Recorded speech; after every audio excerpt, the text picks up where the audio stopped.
Samatha Madhu from Warangal. So నిజంగా ఈరోజు చాలా హ్యాపీగా ఉంది, ఇంకా మాటలు ఏం రావట్లేదు.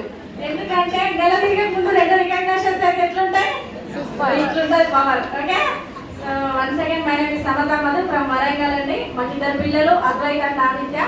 First of all thank you మా అమ్మ నాన్న అండి. సో వాళ్ళకు నా పాదాభివందనం. సో ఇక్కడ లేకపోయి ఉండొచ్చు, బట్ నేను చెప్పే విషయం వాళ్ళకి అందుతుందని చెప్పేసి నేను కోరుకుంటా ఉన్నాను. అదేవిధంగా మా అత్తయ్య మామయ్య కూడా ఇద్దరికి థ్యాంక్ యూ అండి. ఎందుకంటే ఈరోజు మా కిడ్స్ ఇద్దరిని కూడా తను చూసుకుంటేనే మేము బిజినెస్ ఇంత పెద్దగా చేయగలిగినాం. సో అదేవిధంగా మమ్మల్ని బిజినెస్కి స్పాన్సర్ చేసిన మా appliances so Srinivas Vaddamanu sir and Shivani madam ఒకసారి క్లాప్స్ ఇవ్వండి. సో అదేవిధంగా భగవంతుడికి ఒకసారి నిజంగా నా హృదయపూర్వక ధన్యవాదాలు. ఎందుకంటే కనుక చూడండి, 1 సంవత్సరం క్రితము సమతా మధు అనే పర్సన్ 0, ఎవరికి కూడా ఒక సమతా మధు అంటే ఒక 1.5 year బ్యాక్ ఎవరికి కూడా తెలియదు. కానీ అదే ఈ రోజు ఒక సమతా మధు వెస్టిజ్ అంటే ఏపీ అండ్ తెలంగాణకి మారుమోగేలాగా రికగ్నిషన్స్ వస్తూ ఉన్నాయి. అంటే ఇది మా ఒక్కరికే కాదు, మీ అందరికీ కూడా ఈ అవకాశం ఉంది. మనందరం కలిసి చేసుకునే బిజినెస్ ఆపర్చునిటీ ఇది. సో ఒకటే లీడర్స్, మేము ఈరోజు ఇంత సక్సెస్ అయ్యి రికగ్నిషన్ తీసుకున్నామంటే ఆలోచన చేయండి. ఒకసారి మీరు అందరూ డ్రీమ్ చేయండి. నేను మధు సార్ ఉన్న ప్లేస్ నుంచి మీరు నడుచుకుంటూ వస్తున్నట్టు, మీ మీదే పూలు ఉన్నట్టు, మీకే ఈ దవనం దండేసినట్టు, మీకే ఈ శాఖ కప్పినట్టు ఊహించుకుంటే లైఫ్ ఎట్లా ఉంటుంది ఒకసారి అందరు ఇమాజిన్ చేయండి. సో నిజంగా మేము కూడా బిజినెస్ స్టార్ట్ అయినప్పుడు మీలాగనే మేము కూడా CEO మీటింగ్కి వెళ్ళినాం. అక్కడ కూర్చొని సేమ్ రికగ్నిషన్స్ అయితే ఉంటే మేము కూడా డ్రీమ్ చేసినాం. ఇందాక సార్ కోరిక ఉండాలన్నారు కదా, ఎందుకు ఇంత తొందరగా సక్సెస్ అయినాము అంటే మా కోరికని బలంగా పట్టుకోగలిగినాం కాబట్టి ఈరోజు మేము ఇక్కడ సక్సెస్ అయినాం. ఆ కోరిక ఏంటిది అంటే తీరిక లేనంత సమయంగా కోరిక నెరవేర్చుకోవడానికి మనం పని చేయగలగాలి. సో తీరిక కూడా మనకు ఉండకూడదు, ఆ పని చేస్తే కూర్చోవడానికి కూడా మనకు తీరిక ఉండకూడదు. దాని సక్సెస్ ఏముంటుంది అంటే ఈ పూల పాటలో నడుచుకుంటూ వచ్చి ఈ రికగ్నిషన్ చేసుకోవడం అనేది ఇక్కడ దొరుకుతుంది అన్నమాట. ఎంతమంది డ్రీమ్ చేస్తున్నారంటే రికగ్నిషన్ కోసం? ఎంతమందికి ఈ రికగ్నిషన్ కావాలి?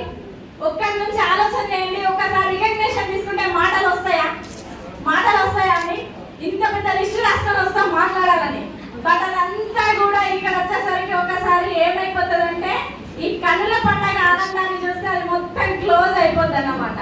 So thank you all my team members అండి. ఇక్కడ కూర్చున్న ప్రతి ఒక్కరికి థ్యాంక్ యూ సో మచ్. చూడండి లీడర్స్, ఒకటేనండి, ఈ రోజు మాతో అయింది అంటే రేపు పొద్దున మీతో కూడా అవుతుంది.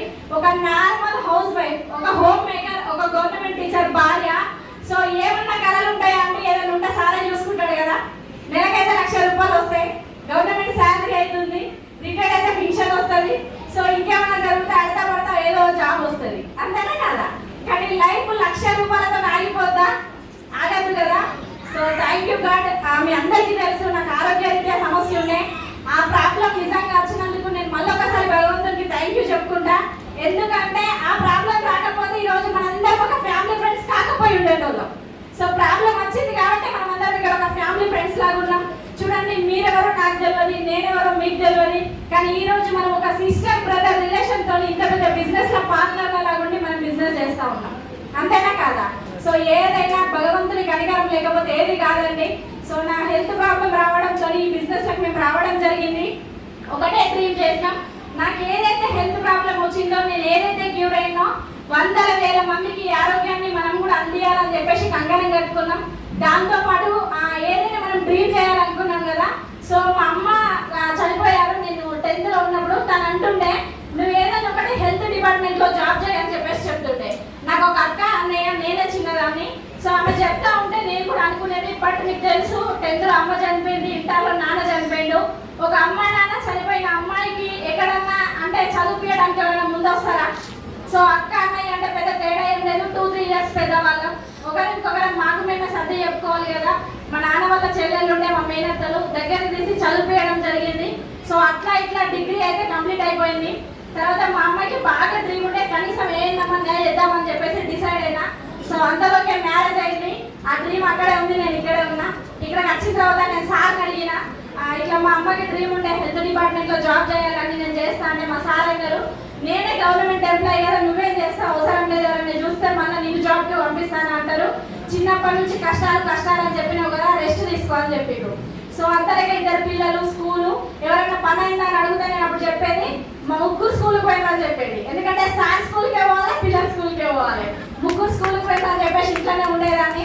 తర్వాత అక్కడ అమ్మకి డ్రీమ్ ఉంది కదా, సో భగవంతుడు ఏది ఊరికి వదిలిపెట్టాడు కదా, నాకు తీసుకొచ్చి ఆ ప్రాబ్లం నా ముందట వేసిండు. చలో ఛాలెంజ్ స్టార్ట్ చేయి, నువ్వు గెలుస్తావా ఓడతావా అని చెప్పేసి నాకు ఒక అది గేమ్ పెట్టిండు అన్నమాట. ఆ గేమ్ లో విజయానికి సాధించడానికి తొలి మెట్టు Madhu sir and Bharat sir ఇద్దరు ముందున్నారన్నమాట. ఓకే, భరత్ ఎవరు కాదండి, మాడబిడ్డ కొడుకు మల్లుడు అన్నమాట. సో వాళ్ళిద్దరు ముందుండి నేను గెలుస్తానా ఓడతానా అని ఆ ముందుండి స్టార్ట్ చేసారు.